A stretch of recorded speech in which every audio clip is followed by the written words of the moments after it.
Chicago, 1893. The city is alive with noise. Streetcars rattle over the tracks. Hotels fill with visitors. Crowds move through the streets with the excitement of the world's Columbian Exposition in the air. To the outside world, Chicago looks like the future. Electric lights, new inventions, new money, new faces arriving every day. And in the middle of that busy city, there is a man who seems to fit right in. He is polite, educated, well-dressed. He calls himself a doctor. He knows how to speak with confidence, how to make people trust him, and how to present himself as a respectable businessman. His name is H.H. Holmes, but that was not the name he was born with. And respectability was not the whole story. Behind the calm public image was a hidden pattern of deception, manipulation, financial schemes, aliases, and people who seem to enter his orbit, then disappear from view. At first, the warning signs did not look like one connected picture. A business dispute here, a suspicious insurance matter there, a woman who could not be reached. A story that changed depending on who was listening. And that is one of the most important lessons in criminal psychology. Dangerous behavior does not always announce itself loudly. Sometimes it hides behind charm. Sometimes it hides behind professional status. Sometimes it hides behind the assumption that a person who looks normal must be safe. Holmes became one of the most infamous figures in American crime history, not only because of what investigators believed he did, but because of what his case reveals about public image, hidden danger, and the way deception can grow when no one connects the dots early enough. This is not just a case explained through crime details.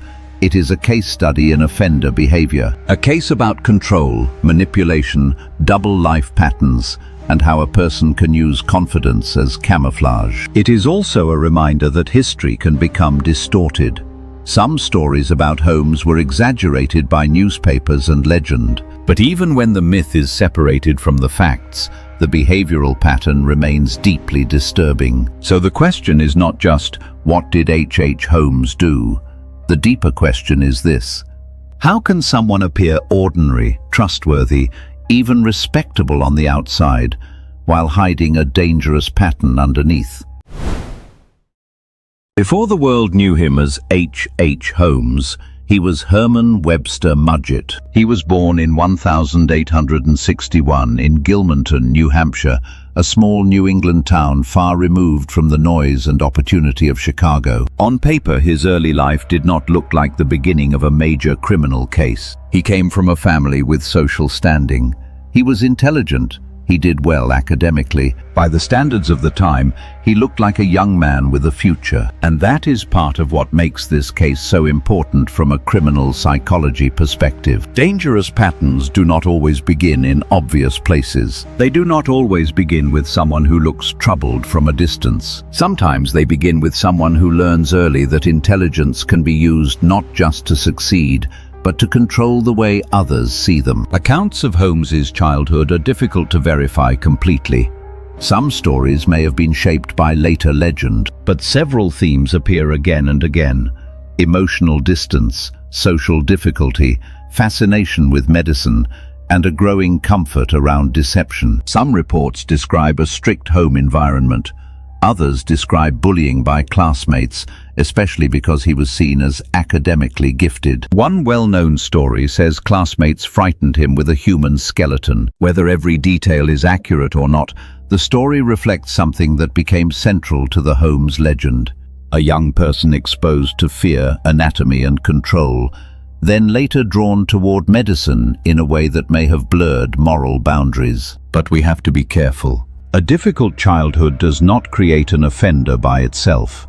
Plenty of people experience hardship and never harm others. Criminal psychology is not about making excuses. It is about looking for patterns. With Holmes, one early pattern stands out. He seemed to understand that appearance could be managed. He studied medicine. He presented himself as educated. He moved through respectable spaces. He learned the language of authority, and in the late 1800 seconds, a man who could call himself doctor carried immediate social power. That title opened doors. It made people listen. It made people trust. During his medical training, later accounts connect Holmes to insurance schemes involving medical knowledge and concealed evidence. That matters because it shows an important behavioral shift. Medicine was not only a profession to him, it may have become a tool, a way to gain credibility, understand systems, and exploit people who assumed he was legitimate. There were also early signs of instability in his personal life. Holmes married young, but as the years went on, his relationships became tangled with deception. He used different names, moved between places, and created new versions of himself depending on what he needed at the time. That is the foundation of a double life, not one lie. A lifestyle built around lies. By the time Holmes arrived in Chicago, he was not just a man starting over. He was a man who had learned how to reinvent himself. He understood status.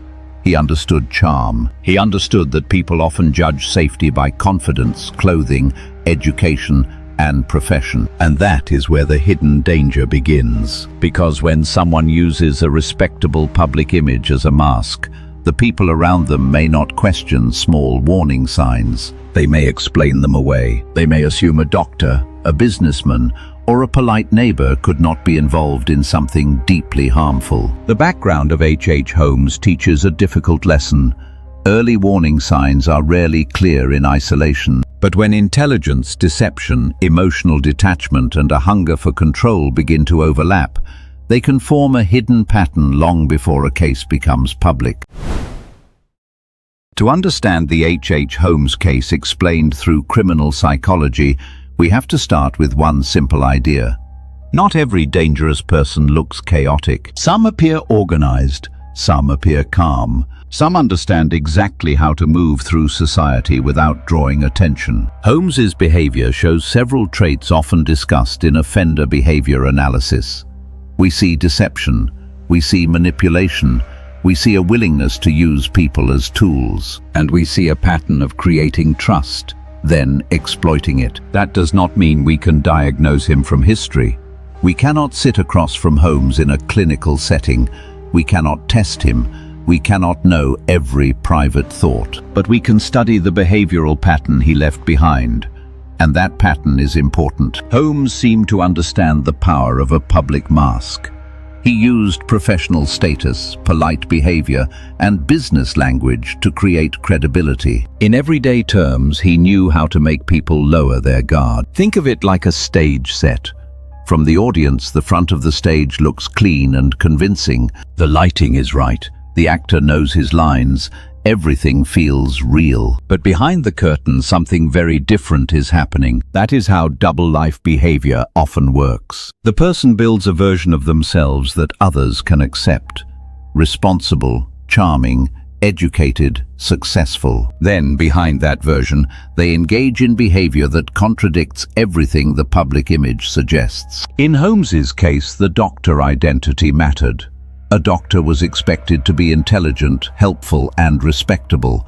That gave him social cover. It allowed people to assume he was safe before they had evidence that he was trustworthy. This is where manipulation becomes more than lying. A lie is one false statement. Manipulation is a system. It is knowing what someone wants to believe, then using that belief to guide their choices. It can involve charm, confidence, sympathy, promises, authority, or confusion. The goal is control. Holmes's criminal psychology appears connected to control in several ways. Control over money, control over identity, control over relationships, and control over what other people believed about him. That is a common hidden pattern in many serious cases. The harmful behavior is not random. It is organized around getting access, reducing suspicion, and protecting the offender's image. There may also be signs of emotional detachment. When a person repeatedly deceives others without visible remorse, that can suggest a limited sense of empathy. Again, that is not an excuse. It is a warning sign. Because empathy is part of what stops most people from treating others as objects. When empathy is weak and deception is strong, and the person also has status or charm, the risk can become harder to recognize. That is why this case remains useful as a behavioral analysis. Holmes's danger was not only in what he did, it was in how ordinary he could appear while doing it. Key takeaway: do not judge safety by charm, education, job title, or confidence alone. Pay attention to patterns. Repeated deception, shifting identities, financial manipulation, and controlling behavior are warning signs even when the person looks respectable on the surface.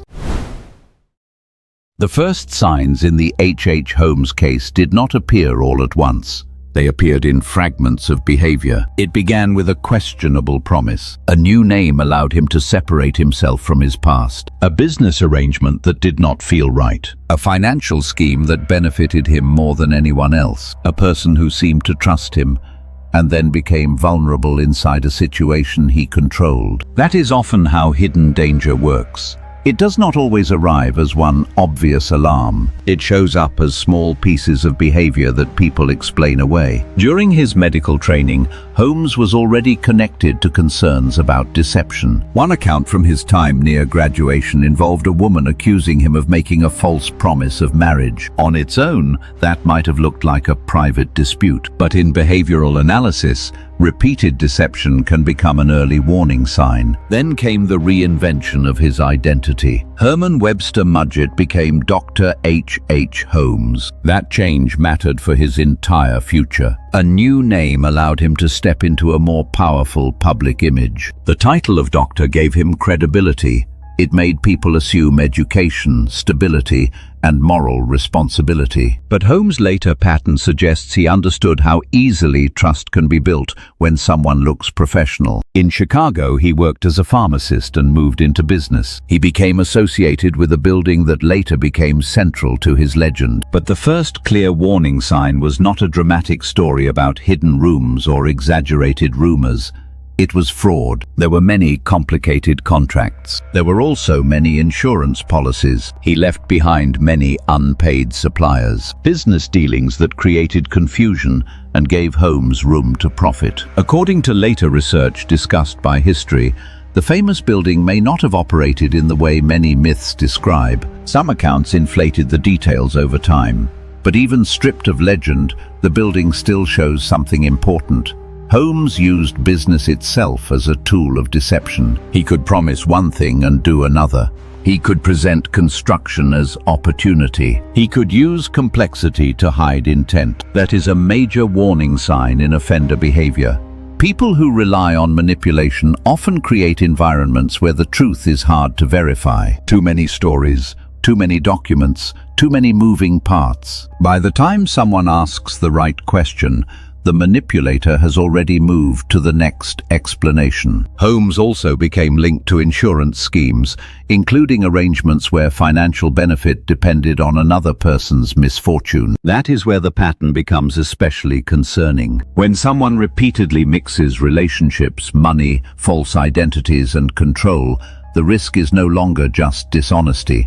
It becomes a hidden pattern. And yet, many of these signs were not connected early enough. Why? Because systems often look at incidents separately. A business owner sees a payment problem. A landlord sees a tenant issue develop. An insurer sees a suspicious claim. A family sees a relationship concern arise. But nobody sees the full map. That is the educational lesson here. Warning signs matter most when they form a pattern. A single lie may be a character issue. Repeated deception across work, money, identity, and relationships may point to something deeper and much more dangerous. When communities, families, workplaces, and institutions fail to connect those dots, manipulation gets more room to grow.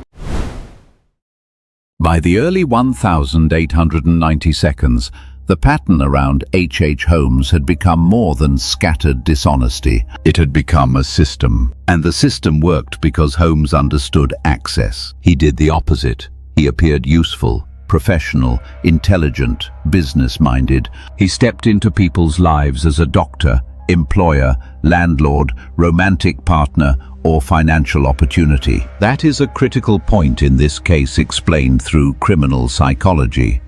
Many offenders do not begin with force. They begin with trust. In Chicago, Holmes became connected to a building later surrounded by legend.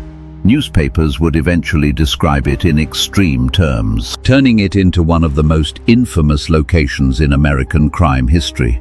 But modern historians have urged caution. Some details appear exaggerated. Some claims were likely shaped by the sensational media culture of the 1,890 seconds. Still, even when the myth is stripped away, the behavioral pattern remains. Holmes used the building as part of his public image. It made him look established. It gave him space to run businesses, interact with tenants and workers, and create an environment where he controlled the information flow. People came and went, deals were made, bills piled up, stories changed. Inside that atmosphere, several people connected to Holmes disappeared from public view. Julia Connor and her young daughter, Pearl, vanished around Christmas of 1891, after Julia had been involved with Holmes personally and through business. Later, Holmes gave conflicting accounts of what happened. That matters because inconsistency is often a red flag in behavioral analysis. When a person changes the story depending on the audience, they may be trying to manage suspicion rather than reveal truth. Then there were women such as Emmeline Sigrand, Minnie Williams and Nanny Williams, all of whom had personal or business connections to Holmes before they vanished from ordinary life. Their stories remind us that victims are not just names in a timeline. They were people with families, hopes, and futures. In a respectful true crime documentary, the focus should never be on making the offender seem clever. The focus should be on how manipulation narrowed the victim's choices and made danger harder to see. Holmes's pattern also included money. Fraud was not separate from the case. It was part of the engine behind it. Business schemes, insurance policies, false identities and property control all created opportunities. He seemed to move through relationships with a practical question in mind. What can this person provide? That is exploitation, and exploitation often hides behind charm. The clearest part of the later case involved Benjamin Pitezel and an insurance scheme. Holmes and Pitezel were connected through a plan involving life insurance money. But what began as fraud became something far more serious. Holmes later told Pitezel's wife stories that kept her confused, separated family members, and controlled what she believed. That kind of deception shows how manipulation can extend beyond one incident. It can become a web. The community response came slowly because the pattern was difficult to detect in real time. Holmes moved between cities. He used aliases. He shifted explanations. He relied on the fact that one missing person, one unpaid bill, one suspicious policy, or one false story might not be enough to trigger a full investigation. But together they formed a hidden pattern. And that is the lesson. When deception, control, financial gain, shifting identities and vulnerable victims begin appearing around the same person, those details should not be treated as isolated accidents. They may be the outline of a much larger danger. At this point in the H. Holmes case, one question becomes unavoidable. What was driving the pattern?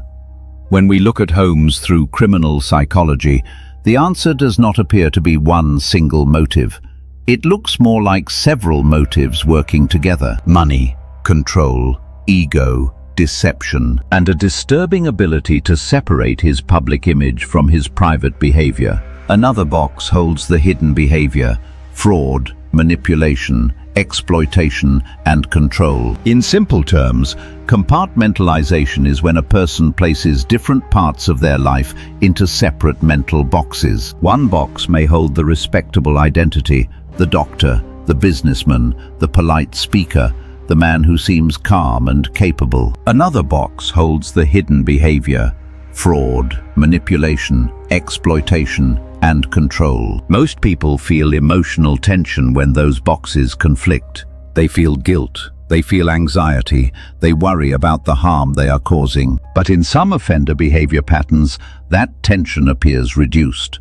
The person can move from one role to another without showing much visible conflict. They can speak kindly in public while privately using others for personal gain. That is what makes double-life behavior so dangerous. It is not only that the person lies, it is that the lie becomes organized. Holmes seemed to build systems around deception. He used names, titles, business arrangements, relationships, travel, and insurance claims as moving parts. Each piece helped protect the larger mask. And the mask mattered. A public mask gives an offender social protection. People may hesitate to question someone who appears successful or educated. They may think there must be an explanation. They may assume confusion is accidental, not intentional. That hesitation gives manipulation room to grow. Holmes also appears to have understood emotional leverage. In the Peitzel case, he did not just deceive a company. He controlled information inside a grieving and vulnerable family. He separated people. He gave explanations. He shaped what others believed. That kind of behavior is not impulsive in the ordinary sense. It shows planning. It shows emotional detachment, and it shows a need to manage the reality around him. For viewers studying motive analysis, this case teaches that control is not always loud. It can be quiet. It can sound like reassurance. It can look like help. It can come from someone who says, "Trust me, I know exactly what I'm doing." But when trust is repeatedly followed by confusion, isolation, financial pressure, or missing information, that is a warning sign. Key takeaway: a polished public image can hide a very different private pattern. When someone repeatedly controls information, changes stories, isolates people, and uses trust for personal gain, deception has moved beyond ordinary lying and into a serious warning sign. For investigators, the H. Holmes case did not begin with the legend. It began with paperwork. A life insurance policy, a suspicious claim, a man using different names. It can come from someone who says, "Trust me, I know exactly what I am doing." That is one reason this investigation matters. It shows how complex offender behavior can overwhelm systems that are built to handle one incident at a time. The key case involved Benjamin Peitzel. Holmes and Peitzel were connected to a plan involving a $10,000 life insurance policy. That is often how hidden danger works. It does not always arrive as one obvious alarm, but investigators eventually realized the truth was far darker than a simple fraud case. Insurance officials became suspicious. Marion Hedgepeth, a criminal Holmes had met while briefly jailed in St. Louis, helped expose the scheme, a financial scheme that benefited him more than anyone else. That one detail became important because it shows how many investigations break open, not through one dramatic clue, but through a person, a document, or a contradiction that refuses to stay hidden. From there, the investigation began to widen. On its own, that might have looked like a private dispute, and the more they compared, the more the story broke apart. One of the most important figures in the investigation was Philadelphia detective Frank Geyer. The title of doctor gave him credibility. It made people assume education, stability, and moral responsibility. That meant following a human trail across borders, cities, rented homes, hotel registers, witness memories, and small pieces of evidence. Geyer traced Holmes' movements through the Northeast and into Canada. He looked at where Holmes had stayed. He checked rental records. But the first clear warning sign was not a dramatic story about hidden rooms or exaggerated rumors. It was fraud. Then came the discovery in Toronto. There, investigators found the remains of Alice and Nellie Peitzel in a rented home connected to Holmes. They also found unsent letters the children had written. Those letters were heartbreaking evidence of presence, trust, and control. According to later research discussed by history, the famous building may not have operated in the way many myths describe. The search did not stop there. Evidence then led investigators toward Indianapolis, where Holmes had rented another home. Investigators found physical evidence connected to Howard Peitzel, giving the case a clearer timeline and strengthening the pattern. He could promise one thing and do another. Insurance records, travel routes, false names, witness statements, rental homes, preserved letters, physical evidence, behavioral analysis. He could use complexity to hide intent. And that is the broader lesson. Careful investigation protects communities by connecting what manipulation tries to separate. A skilled offender may scatter the evidence across cities, names, stories, and systems. But persistence, forensic evidence, and patient timeline work can bring the hidden pattern into the light. The breakthrough did not come because Holmes suddenly lost his ability to charm. It came because his own system turned against him. It had become a system. He could tell one story in one city, another story somewhere else, and keep each part of the truth separated. But the Peitzel insurance scheme changed everything. This time there was paperwork, there was money, there was a company with a financial reason to ask very specific questions. Insurance officials became suspicious. Marion Hedgepeth, a criminal Holmes had met while briefly jailed in St. Louis, helped expose the scheme. He seemed to move through relationships with a practical question in mind. What can this person provide? Breakthroughs often begin with something practical, a complaint, a document, or a contradiction that refuses to stay hidden. Hedgepeth's information helped alert insurance investigators, and suddenly Holmes was no longer just a suspicious businessman, but together they formed a hidden pattern.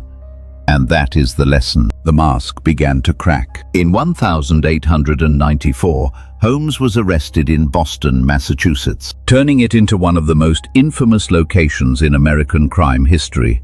But modern historians have urged caution. But through the patient pressure of an investigation that had finally found a way to hold on to him. In a respectful true crime documentary, the focus should never be on making the offender seem clever.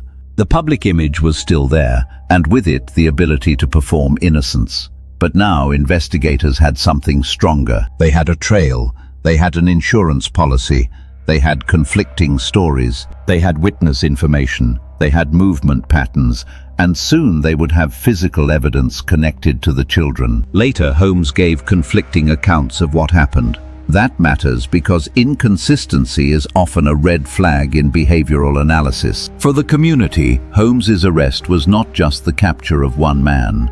It was the beginning of a larger realization. He stepped into people's lives as a doctor, employer, landlord, romantic partner, or financial opportunity. What had seemed like ambition now looked like exploitation. That kind of deception shows how manipulation can extend beyond one incident. It can become a web. Deception can survive for a long time when every system only sees one piece of the puzzle. But once investigators connect paperwork, behavior, witnesses, and movement, the public mask becomes much harder to maintain. Holmes was not exposed by myth. He was exposed by evidence. By the time H. Holmes entered the courtroom, the public story around him was already growing into something larger than the evidence. Newspapers wanted a monster, the public wanted answers, investigators wanted accountability. But the justice system had to focus on what could be proven. That is one of the most important legal lessons in this case. A courtroom is not built around rumor, it is built around evidence, testimony, timelines, and legal standards. Holmes was tried in Philadelphia in 1895 for his role in the death of Benjamin Peitzel. This was the strongest case prosecutors had because the evidence connected Holmes to the insurance scheme, the financial motive, and the events surrounding Peitzel's final known circumstances. The prosecution's theory was direct. Holmes had not simply participated in fraud, he had used fraud as a cover for something far more serious. The insurance policy created motive. His changing stories showed deception. His movements after the incident suggested planning. Holmes, as he often had before, tried to manage the story. He gave explanations. He shifted blame. He attempted to present himself as misunderstood, or at least less responsible than the public believed. But by this point, the pattern of deception was working against him. Every false name and every financial scheme became part of the prosecution's larger picture. The court did not need to prove every legend. It needed to decide whether the evidence showed Holmes was legally responsible in the Peitzel case. The jury found him guilty. He was sentenced to death. And on May 7, 1896, Holmes was executed at Moyamensing Prison in Philadelphia. Until the end, reports described him as calm, even controlled. That reaction has become part of the public fascination with the case. But from an educational standpoint, it is also a reminder. Outward calm does not equal innocence, remorse, or emotional health. Sometimes it is simply another form of control. After his conviction, Holmes reportedly gave confessions involving many victims, but even those statements were difficult to trust. Some names were questionable. The justice system lesson is not that every confession is automatically truth. It is that evidence must be tested, even when the person speaking is infamous. In the end, Holmes was held legally accountable, but the story left behind a deeper warning. When deception becomes a lifestyle, even the final version of the truth can be hard to separate from manipulation. The H. Holmes case remains disturbing not only because of the harm connected to him, but because of the mask he wore. He was not someone who appeared dangerous at first glance. He was educated, he was polite. He had a professional title. He understood business, paperwork, and social trust. And that is exactly why this case still matters. Holmes teaches us that public image is not the same thing as private character. A person can appear intelligent, successful, charming, or helpful while still using deception behind the scenes. That does not mean we can diagnose him from history. We should learn to look beyond surface impressions and pay attention to patterns. The hidden pattern in this case involved manipulation, aliases, financial schemes, changing stories, emotional detachment, and control. Each piece may have seemed separate at the time, but when investigators finally connected them, the larger picture became harder to ignore. This is one of the most important crime prevention lessons from the case. Warning signs matter most when they repeat. A single strange explanation may be confusion. A single unpaid bill may be irresponsibility. A single relationship conflict may be personal. But when the same person is surrounded again and again by deception, isolation, money pressure, and vulnerable people being controlled, the pattern deserves attention. The case also teaches us about system failures. In Holmes' era, cities and institutions did not share information. A person could move between places, use different names, and leave behind confusion before anyone understood the full timeline. Even now, that lesson remains relevant. Investigations depend on persistence, preserved evidence, careful records, and people willing to report concerns. And finally, this case reminds us that myth can distort truth. The legend of H. Holmes became larger than the verified evidence. That is why responsible true crime matters. The goal is not to turn an offender into a character. The goal is to understand behavior and protect victims' dignity. So here are 3 clear educational takeaways. 1. Public image is not always proof of private character. 2. Warning signs matter more when they form a pattern. 3.